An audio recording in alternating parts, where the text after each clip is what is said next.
हामीहरू नि कहिलेकाहीँ सपिङ मल यसो घुमघामको लागि मात्र जान्छौँ नि होइन। अनि सडनली एउटा स्टोरमा बाई 1 गेट 1 फ्री भन्ने अफर देख्छौँ। हुन त हामीलाई खासै केही चाहिएको हुँदैन, तर चाहँदा नचाहँदै 2-4वटा सामानहरू किनेर घर फर्कन्छौँ। अनि यो किन हुन्छ? यसलाई चाहिँ मार्केटिङमा बोगो इफेक्ट भनिन्छ, जुन चाहिँ वास्तवमा मनोविज्ञानमा जिरो प्राइस इफेक्ट भन्ने कन्सेप्टमा आधारित हुन्छ। जब हाम्रो दिमागले जिरो वा फ्री भन्ने शब्द देख्छ नि, राम्रोसँग सोचेर डिसिजन लिनुभन्दा नि एकदमै सडनली आकर्षित भएर डिसिजन लिन्छ अरे क्या।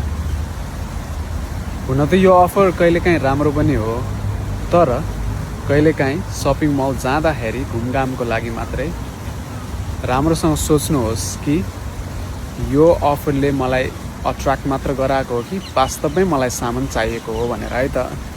चियर्स।